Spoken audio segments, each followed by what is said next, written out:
This is John Kohler with OKRod.com. The question we're going to answer today is, hey John, what do you eat in the winter and what should I be eating in the winter? Should I be changing my diet in the winter and maybe eating more heavier foods? And a lot of people have lots of questions about doing raw foods in the winter. Well, you know what? You can be raw and eat a raw food diet in the winter time. It's very simple, very easy. I've been doing it for 15 years now, and you could do it too. Yes, I live in a milder climate here in California, but I have also traveled to places like Toronto and Iceland, and I've remained raw on those trips as well. And that being said, that's if you want to be 100% raw. And in most cases, I don't recommend people be 100% raw. It's much wiser to do what's going to be sustainable in the long run, and you're going to be, do it consistently. So if you have to be 90% raw and 10% cooked, as long as that 10% cooked isn't like McDonald's and stuff, you're eating a good whole foods vegan diet on that extra 10%, such as some steamed grains. Non-glutinous grains is what I'd recommend, and actually even sprouting and then steaming your grains would be best, or some steamed vegetables. So you can eat some cooked foods in the winter. I don't do it, but you can if you want, if you feel the need for something warm. But that being said, I never need to feel the need for eating something warm. That's really obscure and just weird to me because I haven't eaten anything, warm in many, many years. And think about it, animals in nature, right, that live outside, they don't heat their food, and, they have fur and they stay warm too. So definitely in the wintertime, yes, I do wear some thermal underwear to keep me warm. But, our diet doesn't have to eat like rich fatty foods to keep us warm. Actually, eating heavy fatty foods will slow down our metabolism. So some people say, oh, in the wintertime you should eat more nuts. No, don't eat more nuts. Nuts are not a good thing to eat in the wintertime, or for most times actually. And I rarely ever eat nuts out of hand, because when you're eating nuts out of hand, especially the shelled nuts out of hand, you're probably going to overeat on those nuts out of hand, and nuts are very calorically dense. I like to think and look towards nature for answers.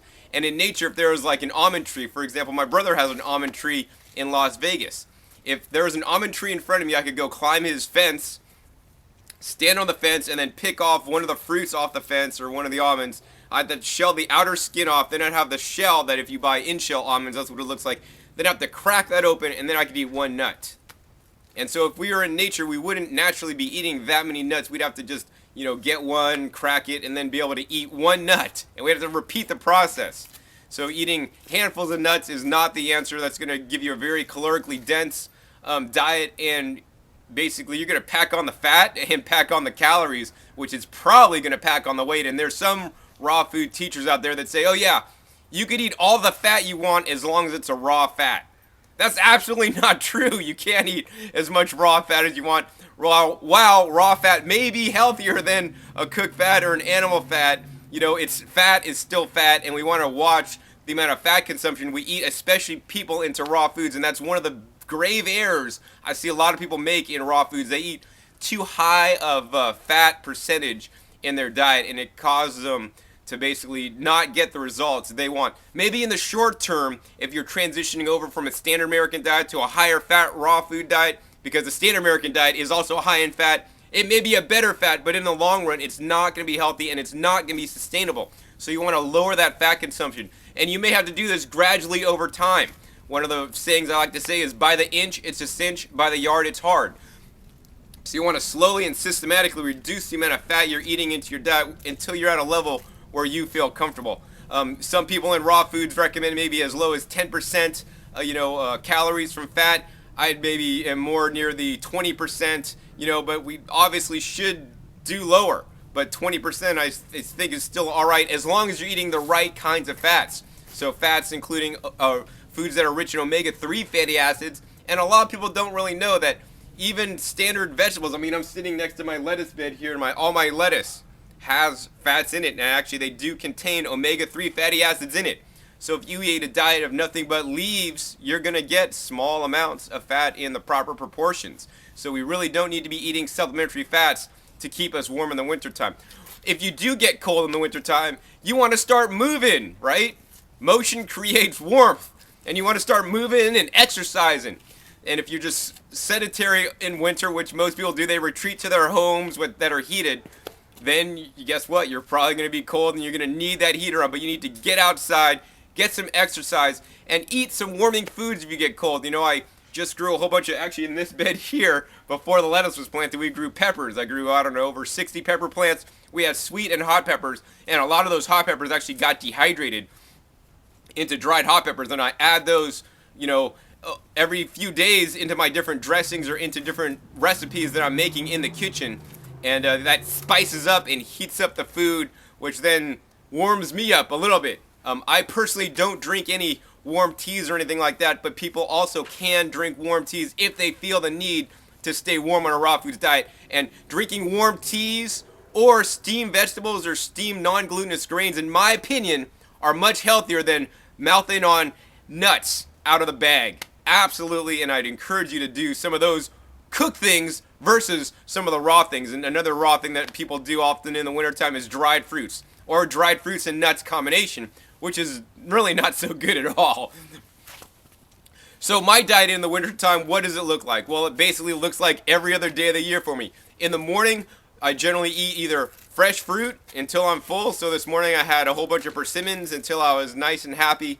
Or I'll do a smoothie or a juice. So it could be a green juice, or it could be a smoothie with basically a coconut-based smoothie with some bananas and greens picked out of my garden, or some green powders, or it could be a fruit smoothie. So lately I've been doing some like a strawberry and berry smoothie, basically coconut and berries blended up, and pineapple and orange juice.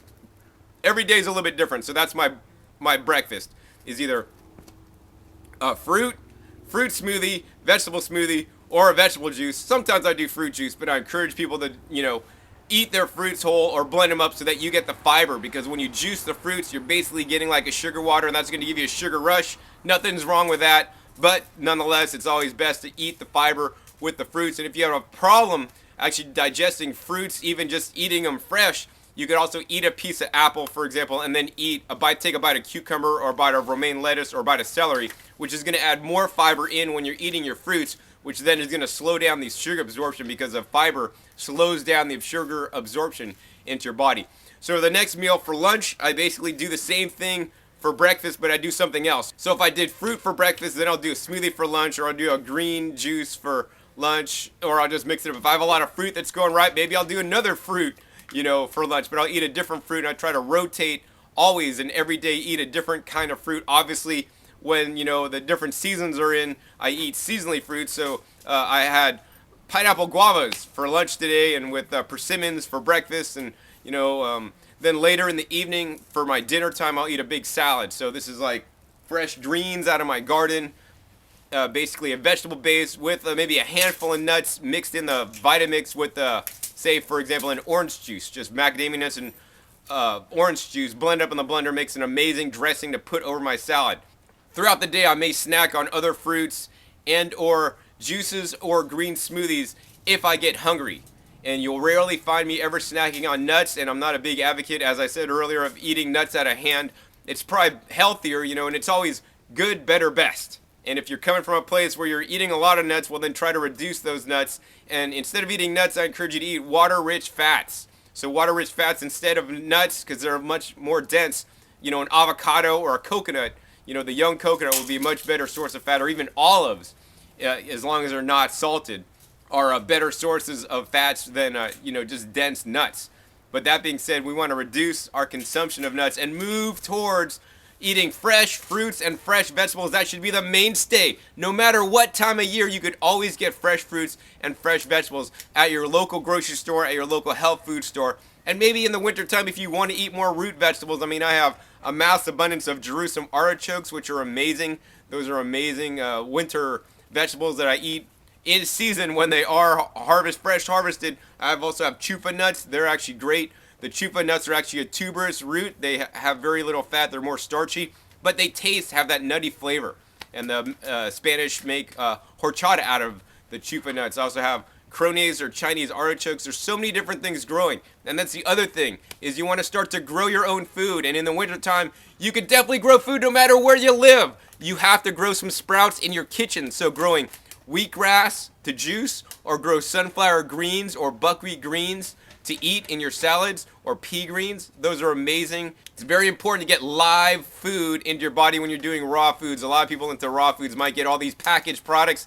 That's not the direction you want to take. You want to eat live foods. The live foods have the life force, the energy, the prana, the chi, the biophotons, whatever you want to call them, that are transferred to us and give us life. And that's why I look so lifeful and energetic all the time.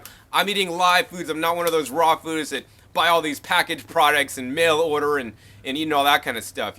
We want to grow our own food, eat live food. And I'm here to teach you everything that I've learned over my 15 years of doing raw foods. There's a lot of people on YouTube and other places that are teaching about raw foods, and they may have been only doing it for a year or two, and all of a sudden they're an instant authority, an instant coach. Well, I really would have you guys and girls look into who's teaching you the information, what's their background, how long they have doing it, and more importantly, why they're doing it. So I got into raw foods because I almost lost my life, so I'm really serious about my health, and my angle on raw foods for these last 15 years is to find the healthiest way to do it, and that's what I'm here to do today because I was given a second chance. The doctors told me that I might not make it out of the hospital alive, and I was given a second chance from higher powers, so I'm here to share this message with you.